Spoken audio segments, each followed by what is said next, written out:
प्रश्न क्रमांक किती? प्रश्न क्रमांक 51. पेपर काढा. प्रश्न क्रमांक किती? 51.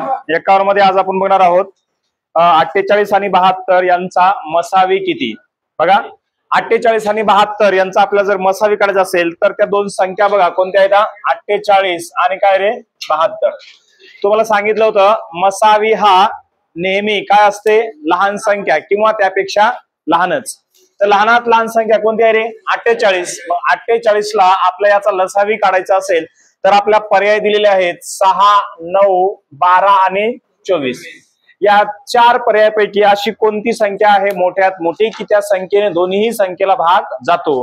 बघा 24 मोठी संख्या आहे. 24 दोन्ही 48 आणि 24 त्रिक 72. मग या दोन संख्यांचा लसावी काय येतो? सरळ सरळ 24. मग काढायचं असेल तर आपण असंही काढू शकतो जनरल पद्धतीने. या दोन्ही संख्याला कशाने भाग जातो रे? 12 ने आपण देऊ. लहानात लहान 12. 12 चौक 48. 12 सकम 72. पुन्हा भाग जातो 2 ने. 2 दोन्ही 4. 2 त्रिक 6. आता खाली भाग जातो कशाने? नाही जात. मग सामायिक अवयवांचा गुणाकार म्हणजे त्यांचा काय असतो रे? मसावी. काय असतो? मसावी. मग 12 आणि 2चा जर गुणाकार केला तर यांचा मसावी किती येतो? 24. यांचा लसावी जर काढायचा असेल तर लक्ष द्या, लसावी जर काढायचा असेल तर 12 गुणिले 2 गुणिले 2 गुणिले 3. या सर्वांचा जर गुणाकार केला तर काय येतो? 144. बघा आता 12 गुणिले 2 किती रे? 24. 24 दोन्ही 48. 48 त्रिक काय होणार आहे? 144. याच संख्यांचा लसावी जर विचारला तर काय रे? 144. मग लसावी हा नेहमी मोठ्या संख्येच्या पटीत असते. मग 72 ची डबल केली तर काय होते? 144. 48 त्रिक 144 आणि 72 दोन्ही 144.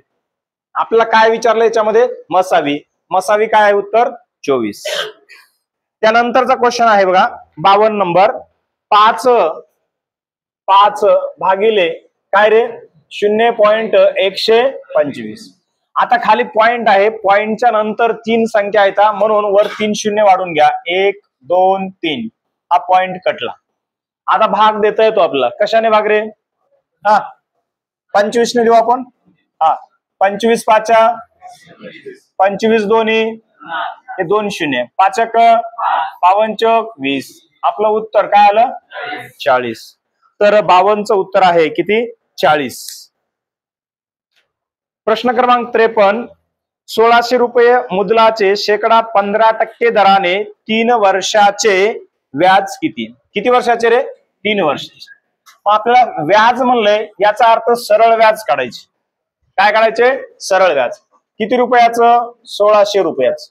15% दराने 3 वर्षाचे भागिले किती? 100. हे 2 शून्य हे 2 शून्य कॅन्सल. आता यांचा गुणाकार करा. 15चा पाडा येईल किंवा 16चा पाडा येईल. कोणता येतो? 15चा. ठीक आहे. 15 सक 90. अच्छा आले 9. 15 1 15. 15 9 किती? 24. 24 गुणिले पुन्हा किती गुणाकार आहे? 3. शून्याला 0. 24 त्रिक 72.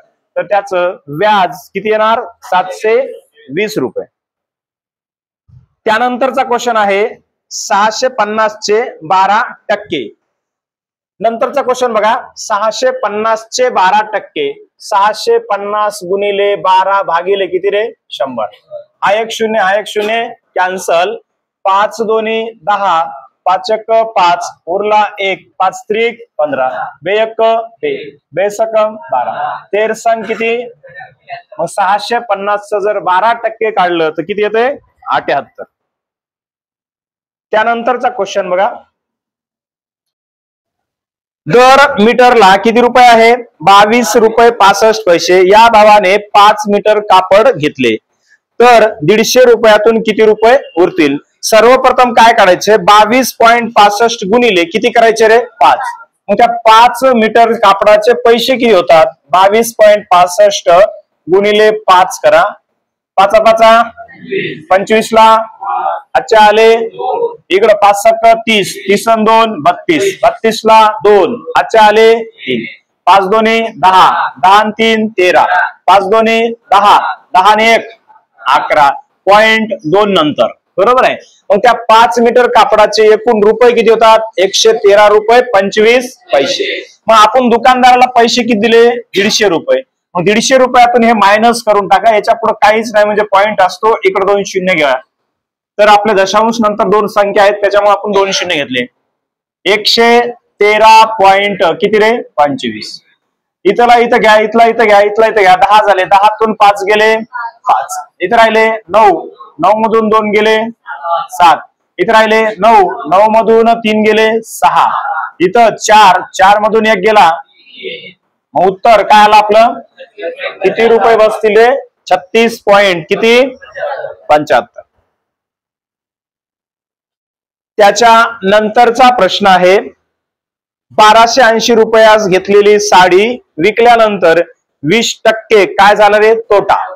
मग जर तोटा झाला असेल, त्या साडीची किंमत खरेदीपेक्षा काय असेल? कमी. खरेदी किमतीपेक्षा जर कमी असेल विक्री किंमत, तर काय होतो? तोटा. मग 1280 रुपयाला विकली. मग आता लक्ष द्या, जर आपण 100 रुपयाची जर वस्तू असेल तर 80 रुपयाला विकली, तरच आपल्याला 20% काय होतो रे? काय होतो? तोटा. मग ही किंमत खरेदी, ही किंमत विक्री. बघा लक्ष द्या, खरेदी किंमत 100 आहे, विक्री किंमत 80 रुपये आहे, तर 20% काय होतो? तोटा. मग आपली विक्री किंमत काय आहे साडीची? 1200. तर खरेदी किंमत किती? काय विचारलं त्याने? एक मिनिट, प्रश्न थोडा चेंज आहे.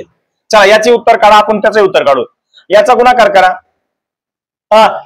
100 गुणिले 1280 भागिले किती रे? 80. हा 1 0, हा 1 0, 8 1 8 1 उरले 4, 8 संग 48. तर या प्रश्नाचं उत्तर काय येईल? 1600. आता हा पुन्हा आपला प्रश्न नवीनच तयार झाला. लक्ष द्या इकडे, 100 रुपयाची खरेदी होती, 80 रुपये विक्री आहे, तर 20% काय होईल? तोटा. जर त्या वस्तूची विक्री किंमत जर 1280 असेल, तर त्या वस्तूची खरेदी किंमत काय असेल? 1600. आता लक्ष द्या, आपल्या प्रश्नातला, आपल्या पेपर मधला प्रश्न दुसरा आहे. 1200 रुपया साडी घेतली, विकल्यानंतर 20% तोटा झाला, तर त्या वस्तूची विक्री किंमत किती? आता 1200 रुपये, 100 रुपये जर खरेदी असेल, 100 रुपये खरेदी, विक्री काय असेल रे? 80, आणि तोटा काय असेल? तोटा काय असेल? मग 100 रुपयाची खरेदी, 80 रुपयाला विक्री, 20% तोटा. आपण साडी किती रुपयाला घेतली? त्याची कोणती किंमत काढायची आपल्याला? विक्री. प्रश्नात काय विचारले? विक्री किंमत किती. मग विक्री किंमत काढायची असेल तर इकडची बाजू काढायची. आता तिरपा गुणाकार, 1280 गुणिले 80 भागिले किती रे? 100. हे 2 शून्य, हे 2 शून्य कॅन्सल. 8 8 64 ला अच्छा आले 6, 8 दोन्ही 16 6 22 ला अच्छा आले 8 1 8 आणि 2. तर आपल्या साडीची विक्री किंमत काय असेल? 1000. जर आपल्या साडीची जर खरेदी किंमत 1280 असेल, तर विक्री किंमत काय येईल? 1024. जर आपल्या साडीची जर विक्री किंमत जर 1280 असती, तर खरेदी किंमत काय आली असती? 1600. कळालं? दोन्ही प्रश्न तसेच आहेत. तर इथं विक्री किंमत जर दिली असेल तर खरेदी किंमत काढा, आणि खरेदी किंमत दिली असेल तर विक्री किंमत काढा. तुम्हाला कसंही काढता आलं पाहिजे. त्यानंतरचा क्वेश्चन आहे 57 नंबर. एका मजुराने 8 खड्डे 2 तासात खोदले. किती रे? 8 खड्डे किती तासात? 2 तासात. आणखी त्याला 2 खड्डे खोदायचे. किती? आणखी 2 खड्डे खोदायचे आहेत, तर त्याला किती वेळ लागेल? किती वेळ लागेल? तर लक्ष द्या, प्रश्नामध्ये आपल्याला उत्तरामध्ये काय दिलं रे? मिनिटात वेळ दिलाय. मग 2 तासाचे मिनिट किती? 120. मग 120 ला आपल्याला काय करायचंय? लक्ष द्या, 120 मिनिटात तो किती खड्डे खणतो? आपल्याला किती खड्डे करायचे? आणखी 2. याला गुणिले काय करणार? 2. 2 1 2 चौक 4 1 4 त्रिकम. मग आता नवीन 2 खड्डे खोदण्यासाठी किती मिनिटं लागतील? किती मिनिटं? 30 मिनिटं. थांबे थोडं.